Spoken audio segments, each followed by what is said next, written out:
Hi friends, வாட்ஸ்அப்பில் delete பண்ணி எல்லா மெசேஜும் திரும்ப ரெக்கவர் பண்ணி பார்த்துக்க முடியும். ஒருவேளை உங்கள் ஃப்ரெண்ட்ஸ் யாராவது மற்றவங்க கூட சேட் பண்ணிவிட்டு டெலீட் பண்ணிட்டாங்களா, இல்லை டெலீட் ஃபார் எவரின்னு கொடுத்துருந்தாலும் சரி, அந்த மெசேஜ் கூட நீங்கள் ரெக்கவர் பண்ணி பார்த்துக்க முடியும்.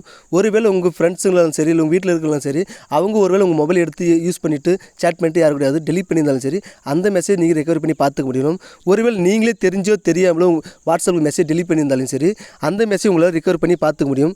அதுக்கப்புறம் பார்த்தீங்கன்னா உங்களுக்கு வரக்கூடிய மெசேஜாக இருந்தாலும் சரி, நீங்கள் அனுப்பின மெசேஜாக இருந்தாலும் சரி, அவங்க டெலீட் ஃபார் எவரின்னு கொடுத்துருந்தாலும் கூட அந்த மெசேஜ் கூட உங்களால் வந்து ரெக்கவர் பண்ணி பார்த்துக்க முடியும். ஒருவேளை வாட்ஸ்அப்பை அன்இன்ஸ்டால் பண்ணிட்டு இருந்தால் கூட அந்த அன்இன்ஸ்டால் பண்ணதுக்கு அப்புறமா கூட உங்கள் மொபைலில் இருக்கிற சேட்டை வந்து ரெக்கவர் பண்ணி பார்த்துக்க முடியும். இதெல்லாம் எப்படின்னு பார்க்கறதுக்கு முன்னாடி மறக்காம நீங்கள் நம்ம சேனல் லைக் பண்ணிக்கோங்க, சப்ஸ்கிரைப் பண்ணால் சப்ஸ்கிரைப் பண்ணிக்கோங்க, பெல் பட்டன் இருக்கும், அந்த பெல் பட்டன் கிளிக் பண்ணி ஆள்னு கொடுத்துக்காங்க. அதுக்கப்புறம் இந்த கமெண்ட் செக்ஷனில் பிடிச்சிருக்கு பிடிக்கல ஏதாவது ஒரு கமெண்ட் பண்ணுங்கள், நான் ரிப்ளை பண்ணுறேன். இதுக்கப்புறம் பார்த்தீங்கன்னா இந்த அப்ளிகேஷன் லிங்க் பார்த்தீங்கன்னா நீங்கள் பார்த்துருக்க வீடியோக்களே லிங்க் கொடுத்துருக்கேன். இந்த லிங்க்கை நீங்கள் கிளிக் பண்ணிட்டு ப்ளே ஸ்டோரில் டவுன்லோட் பண்ணிக்கோங்க. டவுன்லோட் பண்ணிட்டு ஓப்பன் கொடுங்க. ஓப்பன் கொடுத்ததுக்கப்புறம் பார்த்தீங்கன்னா சில பர்மிஷன்லாம் கேட்கும், எல்லாத்தையும் அக்செப்ட் பண்ணிக்கோங்க. அக்செப்ட் பண்ணிட்டு உள்ள வந்ததுக்கு பார்த்தா 2-3 ஆப்ஷன் நிறையா காட்டும். இதில் பார்த்து நீங்கள் டெலீட் பண்ண எல்லாத்தையும் ரெக்கவர் பண்ணுறதுக்கு எந்த ஒரு ஆப் தேவையோ அந்த ஆப் செலக்ட் பண்ணிக்கோங்க. இப்போ நான் வந்து வாட்ஸ்அப்பு, ஃபேஸ்புக் ரெண்டுத்தையும் செலக்ட் பண்ணிக்கிறேன். உங்களுக்கு எதுவும் நான் செலக்ட் பண்ணிக்கோங்க. அதுக்கப்புறம் வந்து சில பர்மிஷன் கேட்கும், அதுக்கு எல்லாத்தையும் எனேபிள் பண்ணிக்கோங்க. எனேபிள் பண்ணிட்டதுக்கப்புறம் உள்ளே வந்தீங்கன்னா பார்த்து எம்டியாக தான் இருக்கும். இப்போ பாருங்கள், மேலே பாருங்கள், ரீசெண்ட் இருக்குது, அட்டாச் ஃபைல் இருக்குது, டவுன்லோட் 2-3 ஆப்ஷன் இருக்குது. இந்த 3 ஆப்ஷன் மூலிமா தான் நீங்கள் டெலீட் பண்ணுற எல்லா மெசேஜும் இங்கே சேவ் ஆக ஆரம்பிக்கும். இதுக்கப்புறம் நீங்கள் டெலீட் பண்ணுற ஒவ்வொரு மெசேஜாக இருந்தாலும் இங்கே சேவ் பண்ண ஆரம்பிக்கும். இப்போ எக்ஸாம்பிளுக்கு நான் பாருங்கள், உங்கள் கண்ணு முடிய வந்து இப்போ டெலீட் பண்ணி காட்டுறேன். இப்போ பாருங்கள், டெலீட் ஃபார் எவரின்றது கொடுத்துட்டேன். இப்போ என் ஃப்ரெண்டு மொபைலில் பாருங்கள், இப்போ டெலீட் ஆகிடுச்சு. இப்போ வந்து அந்த அப்ளிகேஷன் ஓப்பன் பண்ணுறேன். ஓப்பன் பண்ணது பார்த்து உள்ள பார்த்தீங்கன்னா டெலீட் பண்ண ஃபோட்டோவாக இருந்தாலும் சரி, ஃபைல்ஸாக இருந்தாலும், இல்லை நான் சேட் பண்ணது ஹிஸ்ட்ரி அந்த எல்லாமே இங்கே தான். இனிமேல் உங்கள் வாட்ஸ்அப்பில் டெலீட் பண்ணி எல்லா மெசேஜும் நீங்கள் ரெக்கவர் பண்ணி இங்கே பார்த்துக்க முடியும். நெக்ஸ்ட் நம்ம பார்க்க போகிறது பார்த்தீங்கன்னாக்கா, வாட்ஸ்அப் யாராவது அன்இன்ஸ்டால் பண்ணியிருந்தாலும் சரி, இல்லை நீங்கள் தெரியாமல் அன்இன்ஸ்டால் பண்ணாலும், இல்லை உங்கள் குழந்தை கையில் ஃபோன் கொடுப்பீங்க, அவங்க ஒரு வேளை அன்இன்ஸ்டால் பண்ணியிருந்தாலும் அதில் இருக்க மெசேஜில் ரெக்கவரி பண்ணி பார்க்க வரும். ப்ளே ஸ்டோரில் போய்ட்டு திரும்ப நீங்கள் வாட்ஸ்அப்பை இன்ஸ்டால் பண்ணுங்கள். இன்ஸ்டால் பண்ணிட்டு ஓப்பன் பண்ணிட்டு நம்பர் என்டர் பண்ணிட்டு உள்ளே வந்ததுக்கப்புறம் பார்த்தீங்கன்னாக்கா 2 ஆப்ஷன் காட்டும். அதில் பார்த்தீங்கன்னா ஃபஸ்ட்டு இருக்குது ரீஸ்டோர் அண்ட் ஸ்கிப், 2 ஆப்ஷன் எல்லாரும் காட்டும். இப்போ நீங்கள் என்ன பண்ணாக்கா, ரீஸ்டோர்ன்றது கிளிக் பண்ணுங்கள்.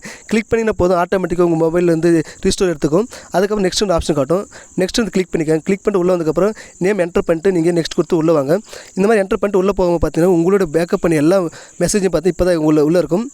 இது வரைக்கும் நீங்கள் சேட் பண்ணி டெலீட் பண்ண மெசேஜாக இருந்தாலும் சரி, இல்லை உங்களுக்கு யாராவது மெசேஜ் பண்ணியிருந்தாலும் சரி, எல்லா மெசேஜும் நீங்கள் இங்கே அப்படியே பேக்கப் பண்ணதை பார்த்துக்க முடியும்.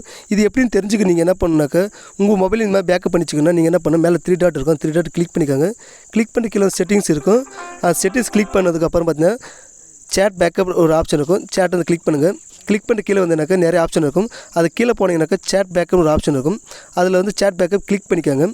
கிளிக் பண்ணிட்டு வந்து அதுக்குள்ளே நிறைய ஆப்ஷன் இருக்கும். இது கீழே பார்த்தீங்கன்னாக்கா நீங்கள் என்ன பண்ண, ஃபஸ்ட் ஆப்ஷன் வந்து கூகுள் அக்கௌண்ட் ஒரு ஆப்ஷன் இருக்கும். அந்த ஆப்ஷன் செலக்ட் பண்ணி கிளிக் பண்ணுங்கள். இப்போ வந்து இதில் வந்து கூகுள் அக்கௌண்ட் நீங்கள் உங்களுக்கு இல்லைனாக்கா உங்களோட இமெயில் ஐடி அங்கே என்டர் பண்ணிக்கோங்க. என்டர் பண்ணி நெக்ஸ்ட் அடுத்து வந்து கூகுள் பேக்கப் டிரைவ்னு இருக்கும். அதில் வந்து என்ன பண்ணுறேன், டெய்லின்றது செலக்ட் பண்ணிக்கோங்க. செலக்ட் பண்ணிட்டு இப்போ வந்து பேக்கப் ஒரு ஆப்ஷன் இருக்கும். இப்போ பேக்கப் பண்ணுங்கள். இப்போ உங்கள் மொபைலுக்கு சேட் பண்ணி எல்லா மெசேஜும் இப்போ வந்து பேக்கப் எடுத்துக்கும். ஒருவேளை உங்கள் மொபைல் தொலைஞ்சு போனாலும் சரி, இல்லை யாராவது திருடிட்டு போனாலும் சரி, இதுமாதிரி உங்கள் மொபைல் யாரும் அன்இன்ஸ்டாலே பண்ணியிருந்தாலும் சரி, இந்த ஆப்ஷன் மூலிமா வந்து நீங்கள் சேட் பண்ண மெசேஜாக இருந்தாலும் சரி, உங்களுக்கு யாராவது மெசேஜ் சேட் பண்ணியிருந்தாலும், இல்லை ஒரு ஆடியோ டாக்குமெண்ட்டாக இருந்தாலும், எதுவாக இருந்தாலும், வீடியோவாக இருந்தாலும் ஈஸியாக நீங்கள் வந்து ரெக்கவர் பண்ணி பார்த்துக்க முடியும். இந்த ஆப்ஷன் மூலிமா எல்லாமே நீங்கள் உங்கள் ஃபைல்ஸை சேவ் பண்ணி பார்த்துக்க முடியும். இந்த மாதிரி பேக்கப் பண்ணுறது மூலிமா உங்களோட டேட்டாஸ் எல்லாத்தையும் நீங்கள் ரெக்கவர் பண்ணி பார்த்துக்க முடியும். இந்த வீடியோ பிடிச்சிருக்குன்னு நினைக்கிறேன். பிடிச்சிருந்தா மறக்காம நீங்கள் லைக் பண்ணிக்கோங்க, சப்ஸ்கிரைப் பண்ணுங்கள், கமெண்ட் பண்ணுங்கள். நன்றி.